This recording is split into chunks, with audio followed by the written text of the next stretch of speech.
Di antara deru mesin dan suara kendaraan yang tak henti, kota tumbuh menjulang. Jalan-jalan dipenuhi lampu, gedung-gedung merebut langit, dan manusia terus bergerak, cepat, tanpa henti. Tapi di bawah lapisan beton dan aspal, ada suara lain yang perlahan meninggi. Suara yang tak terdengar, namun terasa. Inilah saat ketika alam mulai menggugat.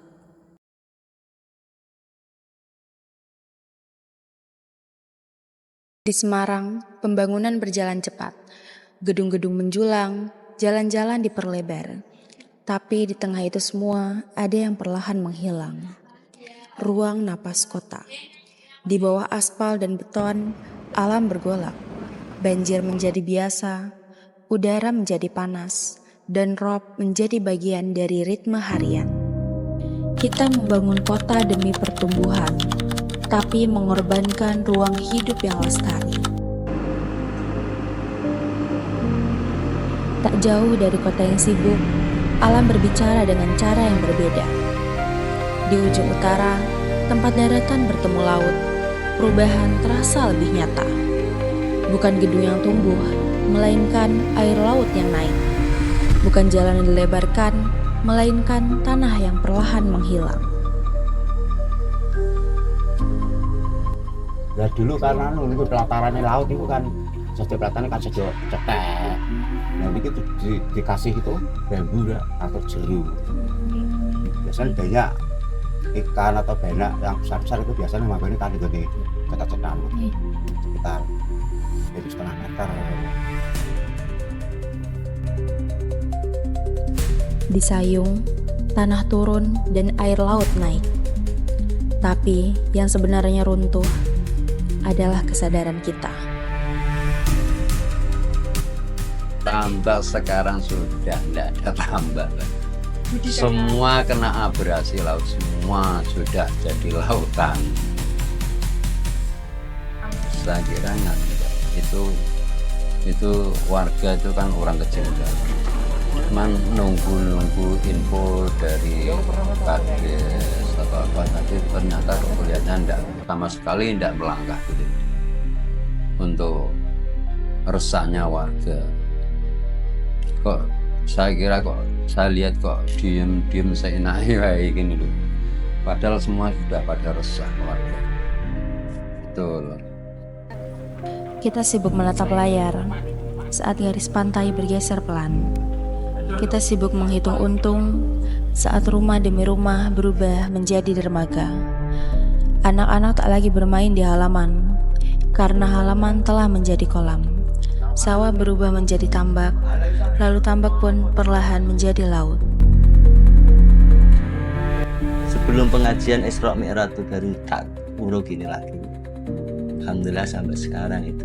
Ya makanya saya cerita orang sini itu bangun rumah belum sempat menghaluskan temboknya sudah lantainya dikejar air basah.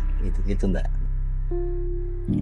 Warga bertahan bukan karena tak tahu, tapi karena tak punya pilihan. Mereka menambal jalan yang tenggelam, meninggikan rumah yang tenggelam, menyusun harapan dari karung pasir dan doa yang panjang. Sayung bukan sekadar cerita tentang banjirop. Ia adalah cermin yang memantulkan wajah kita yang diam, wajah kebijakan yang tertinggal, dan wajah pembangunan yang tak menyapa pinggiran. Dan ketika langit mulai gelap dan air makin dalam, kita bertanya-tanya, siapa yang akan menyelamatkan daratan terakhir jika kesadaran pun ikut tenggelam? Di samping itu, pembangunan tol juga memberikan dampak bagi kehidupan warga Sayung. Digagas sebagai penyelamat, diklaim sebagai solusi. Jalan tol Semarang-Demak membentang megah. Bersamaan dengan pembangunannya, lahirlah harapan baru. Akses yang lebih mudah, jalur ekonomi yang terbuka, dan tameng raksasa yang katanya akan melindungi dari rob dan banjir pasang. Namun, pertanyaan yang sama kembali menyeruak. Pembangunan untuk siapa? Dan siapa yang dikorbankan? Di balik suara mesin bor dan alat berat, ada suara-suara kecil yang perlahan menghilang, suara petani tambak yang kehilangan lahannya, dan suara orang tua yang rumahnya tenggelam karena air pasang yang semakin tinggi. Proyek ini bukan hanya soal membangun jalan, tetapi juga tentang membelah kehidupan antara mereka yang bisa menikmati hasilnya dan mereka yang harus berjuang menyesuaikan diri dengan kenyataan yang baru. Di atas proyek tol itu, alat-alat berat terus melintas cepat, sementara di bawahnya, warga tetap berjalan perlahan, menyelamatkan perabot dari banjir yang datang tiba-tiba, mengepel lantai yang basah oleh laut, bukan oleh hujan. Mungkin ini yang disebut transisi, tapi bukan hanya transisi fisik, melainkan juga transisi nilai, kesadaran, dan keadilan. Karena membangun infrastruktur tanpa membangun empati adalah seperti menanam tiang pancang di atas pasir yang goyah. Semua ini mengajarkan kita bahwa pembangunan bukan hanya soal kecepatan dan angka pertumbuhan, tetapi juga tentang keberlanjutan dan keberpihakan. Sebab tak semua yang dibangun berarti membaikan, tak semua jalan berarti membuka harapan. Terkadang ia juga bisa menjadi batas antara yang bertahan dan yang ditinggalkan. Bangunan adalah tanda peradaban, tapi apakah kita masih menyisakan tempat bagi alam untuk hidup bersama kita? Ketika gedung terus naik dan tanah terus tenggelam, siapa yang akan menjawab jika akhirnya alam menggugat? Mungkin bukan hari ini, mungkin bukan esok, tapi suara itu sudah terdengar. Lewat banjir, lewat rob, lewat daratan yang menghilang. Alam tak pernah diam, ia hanya menunggu kita mendengar.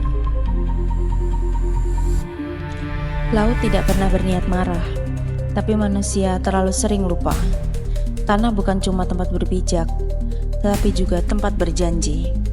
Janji untuk menjaga, bukan menguasai.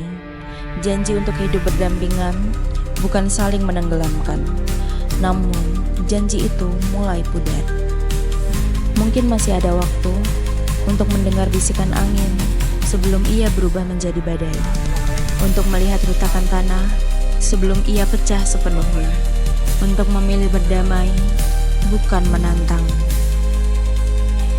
Jika kita terus menutup mata, akan tiba hari ketika laut tak sekedar mengetuk pintu, tapi masuk dan mengambil kembali apa yang pernah kita abaikan. Dan saat itu datang, bukan hanya daerah pesisir utara yang tenggelam, tapi juga harapan kita. Ini adalah peringatan bahwa pembangunan tak boleh lupa arah, bahwa kecepatan tak selalu berarti kemajuan, bahwa jalan yang terbentang harusnya juga menghubungkan rasa dan keberpihakan, karena tak semua jalan membuka harapan.